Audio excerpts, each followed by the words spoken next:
Kia ora. You're going to need to be able to write out reaction schemes. Now, what is a reaction scheme? It's a pathway with a series of reactions where you can change one compound to another. And in order to be able to do reaction schemes, you really need to learn your reactions.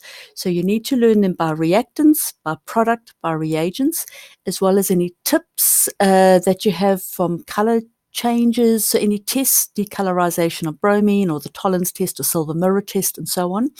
And then also know about the major and minor products using Markovnikov and Zaitsev's rules. So there is a series of cards also given in this module.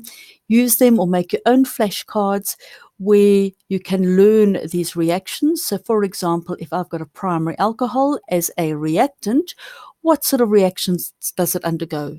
You can treat it with conch sulfuric acid to form an alkene, or with thionyl chloride to form a primary haloalkane, or you could distill it with dichromate, acidified dichromate to get an aldehyde, or reflux it to form a carboxylic acid, or you could make an ester by reacting it with carboxylic acid under those conditions.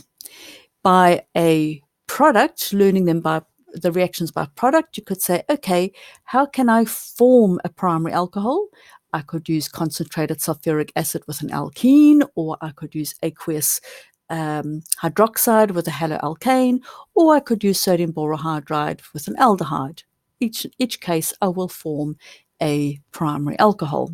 And as I say, you may need to apply your Markovnikov's rule or your Zaitsev's rule.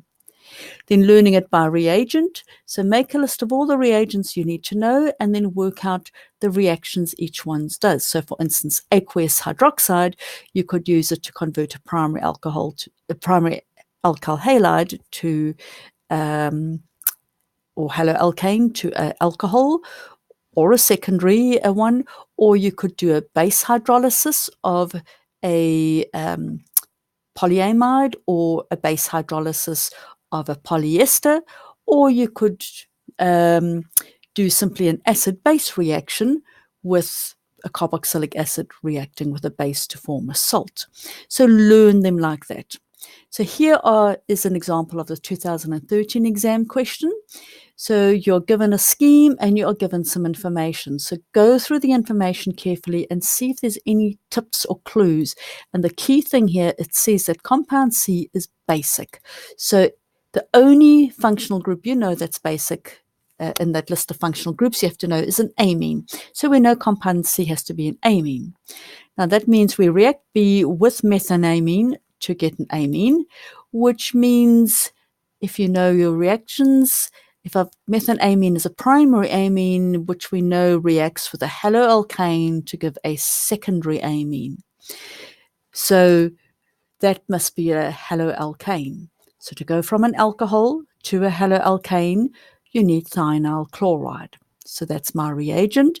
And to work out the exact haloalkane, I go, okay, I've got 1, 2, 3 carbons in a row, and I replace my OH on the first carbon with the Cl. It's a substitution reaction.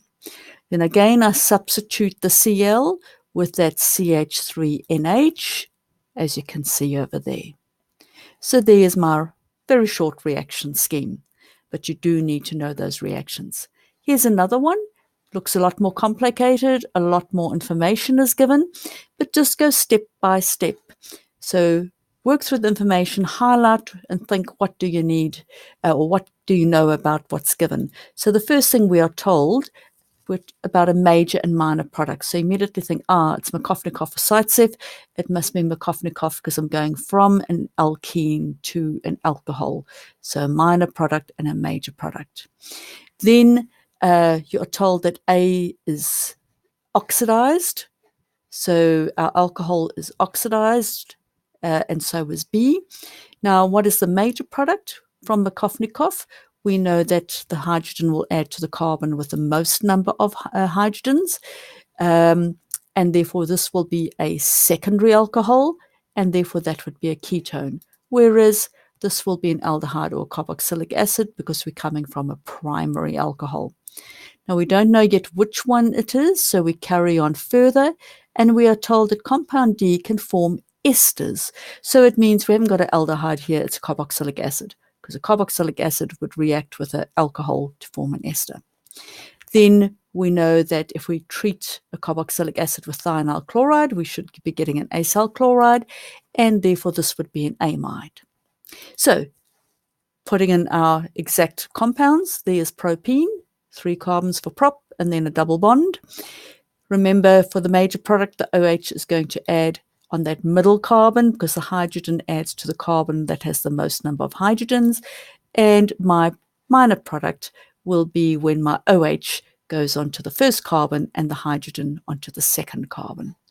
Then when that gets oxidized, I form the ketone. And when this gets oxidized, I form the carboxylic acid. Then now it's a substitution reaction where I change the OH to a Cl, and then another substitution reaction where I change the Cl to an NH2. Now for G and H, I react this with the alcohol. So what you need to do is for B, that O is going to combine with the carbonyl. Is going to combine with the carbonyl. That's why I've got 3 carbons in a row, whereas this ester is where that OH combines with a carbonyl carbon. And so that carbon has 2 CH3 groups on it, as you can see over here. So just make sure you spend time learning your reactions by all those different ways of looking at it, and then look for clues in the given information. All the best. Kia ora.